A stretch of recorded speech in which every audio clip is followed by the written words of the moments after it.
मी अंबोरे पाटील.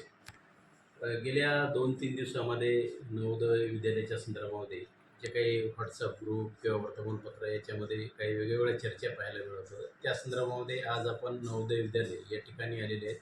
आपल्यासोबत नवोदय विद्यालयाचे principal Gaikwad sir, आपण त्याच्याशी त्या संदर्भामध्ये चर्चा. सर नमस्कार. सर नमस्कार. काय प्रकार घडलेला आहे गेल्या 2 दिवसामध्ये? काही व्हॉट्सअप ग्रुप किंवा वर्तमानपत्रामध्ये इलेक्ट्रॉनिक माध्यमातून काही वेगवेगळ्या चर्चा ऐकायला मिळतात आणि खरी परिस्थिती नेमकी काय आहे याची? नमस्कार. तर कालच्या ज्या मीडियामध्ये बातम्या वाचायला मिळाल्या त्यापैकी 3 मुद्दे पालकांनी उपस्थित केलेले आहेत. ते म्हणजे आपल्या कॅम्पसमध्ये वाढलेलं गवत आणि त्यानिमित्ताने वसतिगृहामध्ये सापांचं किंवा इतर प्राण्यांचं येणं जाणं. आणि तिसरा मुद्दा जो होता की कधीतरी भातामध्ये अळ्या निघाल्या. या 3 विषयांना त्यांनी हात घातलेला आहे.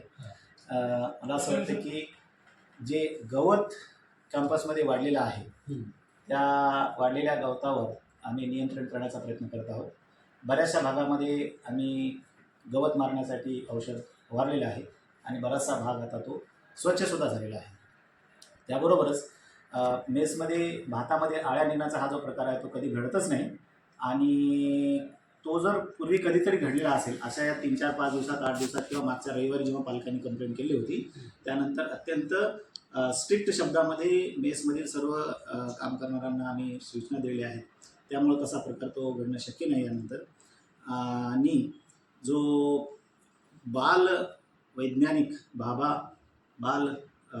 वैज्ञानिक संदर्भामध्ये परीक्षेचे जे फॉर्म भरण्याच्या संदर्भामध्ये पालकांनी प्रश्न उपस्थित केलेला होता. खरं सांगायचं म्हणजे त्याची शेवटची तारीख 31 तारीख आहे आणि अजूनही जवळपास 10 दिवस आहेत ते फॉर्म भरण्यासाठी. त्यामुळं बराचसा वेळ आहे अजून आणि त्यामुळं बाल वैज्ञानिकांकडे आम्ही दुर्लक्ष केलं असं मुळीच होत नाही.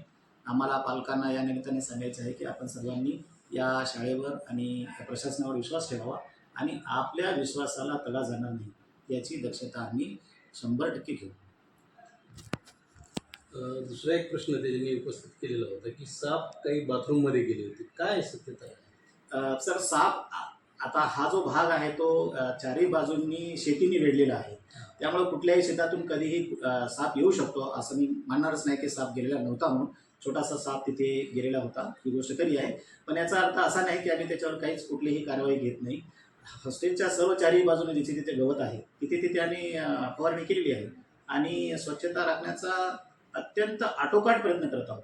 कारण 36 एकरच्या या परिसरामध्ये कुठे ना कुठे काही ना काहीतरी कमतरता राहू शकते परंतु ती राहणार नाही याची दक्षता मात्र आम्ही जातीने घेत आहोत असं आपल्याला सांगतो. एकूण किती विद्यार्थी आहेत आपल्या याच्यामध्ये?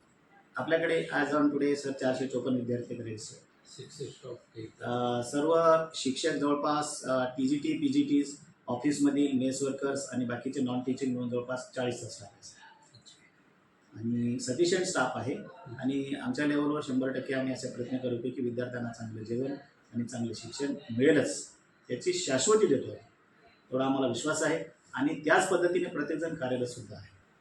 काल जी परवा ज्या लोकांनी किंवा पालकांनी जी काही स्टेटमेंट दिले ते 100% खरं आहे किंवा त्यावर काहीतरी त्यांच्या मनातल्या काही वेदना आहेत त्या त्यांनी बोलून जातात? ती त्यांची खंत आहे. याच्यामध्ये ती त्यांची खंत आहे कारण त्यांनाही माहीत असते की जेव्हा इथं 24 तास विद्यार्थी राहत असतात तेव्हा कधीतरी एखाद्या वेळेस समजा काही एखाद्याच्या कोणामध्ये किडा निघाला असेल असं नाही म्हणता येणार नाही. परंतु याचा अर्थ असा नाही की आम्ही सर्वच ठिकाणी सर्वच वेळेस आम्ही दुर्लक्ष करतो. मेसमधील एखाद्या व्यक्तीकडून जर दुर्लक्ष झालेलं असेल तर तो त्याचा व्यक्तिगत अडचण झाल्यामुळं ते सर्व ॲडमिनिस्ट्रेशनला त्याचे परिणाम भोगावे लागत आहेत आणि त्यांना वारंवार परिसरामध्ये जे गवत वाढलेलं आहे साधारण किती दिवसामध्ये आता सर त्याच्यावर जे स्पेसिफिक आपल्याला तारीख या दिवसासाठी सांगता येणार नाही कारण ती चालत असताना बाकीची कामं करायची असतात. एक माणूस त्याच्यावर सध्या ठेवलेला आहे तो फवारणी करत आहे आणि जवळपास एक 80% तरी भाग जो आहे तो आम्ही स्वच्छ केलेला आहे जिथं अत्यंत आवश्यकता आहे. जसं पाहता की अकॅडमिक ब्लॉकच्या 4ही बाजूला स्वच्छता आहे.